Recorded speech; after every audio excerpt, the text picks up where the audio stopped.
So Ghent University, just a quick slide. We're one of the top 100 universities. We are there since 1817, and we have 11 faculties at the moment. We have one international campus in South Korea. It might sound a bit strange. I won't explain the historical details, but that's the only place where we are outside of Ghent in Belgium.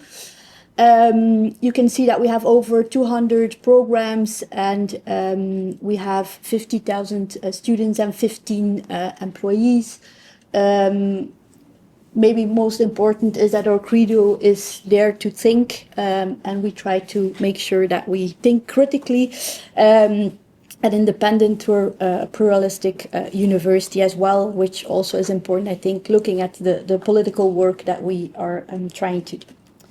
So these are our 11 faculties. I'm a bit an outsider because I studied political science, but now I'm in the Faculty of Medicine and Health Sciences, so I kind of came in with a different background.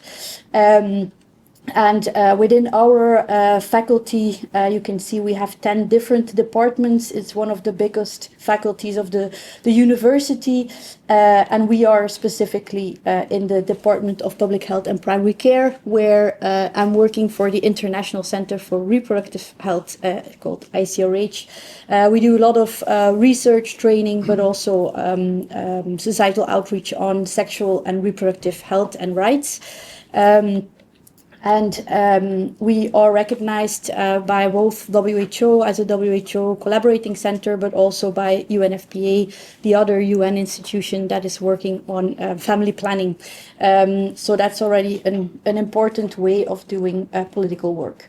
But what I wanted to explain today is mainly my work. I'm coordinating an academic network called ANSWER, Academic Network on Sexual and Reproductive Health and Rights Policy, a very long name to say that we are a network aiming to build evidence for sexual and reproductive health, to kind of see whether we can influence more the policies there.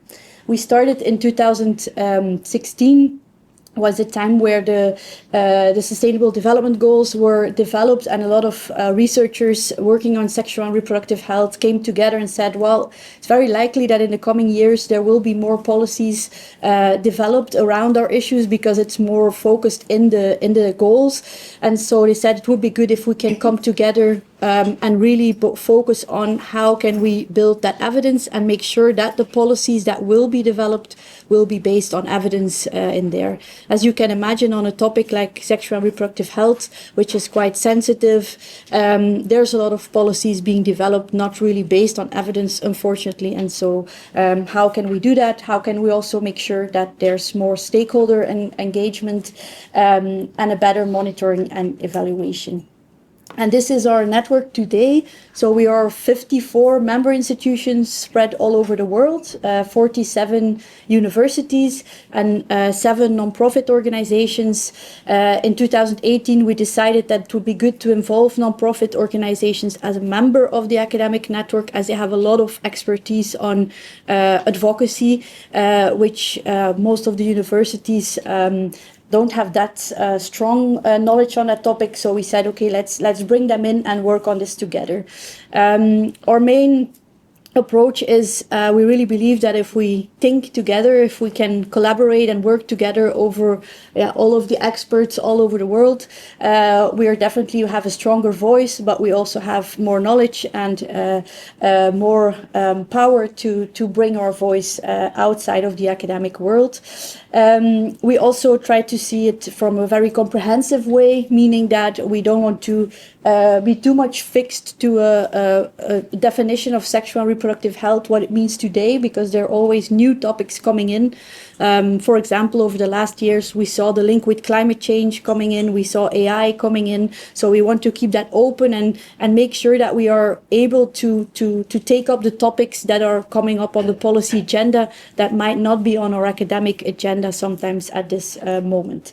And then very important, think global, act local. We try to think together, but still we feel that it's very important to have knowledge of the local context and that we involve the people that are on the ground, the experts in the countries, in everything that we do. So you'll see all the work that we do within Answer is always with a lot of people from different backgrounds together, as we feel that's an extra strength in there. So comprehensively multidisciplinary, as I mentioned, a lot of topics involved. It's quite a broad topic, so we have experts working on different topics in our group. But this is quite interesting, I think, for the discussion today. So over the 10 years that we're existing now, we've come up with what we call an answer model, which includes 4 pillars that we've seen based on literature, but also on our own experience, that works quite well to influence a policy with research. And so we decided that this would be our focus of the work that we do, and we try to include the 4 pillars in all of our work. So first we have, and I'll show you give you some examples, trying to make the research findings more accessible to policymakers. As you all are aware, there's not so much policymakers really reading scientific journals. So how can we make sure that they get the information? And this is an example of knowledge clips that we made, where we try to make short video clips that make it easy, sometimes difficult topics, but make it easy to understand what it's about. They all end with very clear policy recommendations.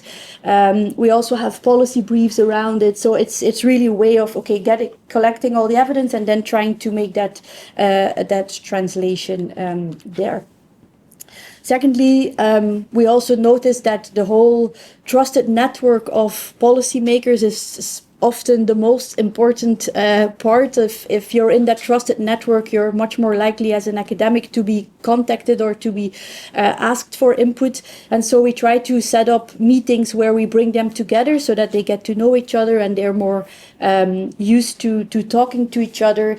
And one of the events coming up is a big conference in Brussels, 6 to 8 May, where we have 2 days of scientific meeting, and then 1 day, the Policy Impact Day, where we bring together the policymakers, the academics, and civil society to really discuss and see, we know that this is the evidence, we know that this is politically feasible or not feasible, but what can we do together to get this agenda going forward? And I'm happy that Daniel and Brennan will also be joining us for the policy day to get an idea of how we are organizing it there. The third pillar is about training. I used to work in Parliament as a parliamentary assistant, and then I moved to the academic world, and I've always seen that there's a lot of mistrust sometimes between the two worlds, but also they don't really know always well how both worlds are thinking, and it's quite different. One is not better than the other, I think, but it's different. And so it's very good to train both worlds about how the other one is thinking and how you can support each other. And these are examples of trainings that we do. So we have a summer school coming up for master and bachelor students where we really try to introduce them to sexual and reproductive health, but also really introduce them to why it's important to work with policymakers. How can you do that when it's a sensitive issue like sexual and reproductive health? Especially in some countries, it's very sensitive.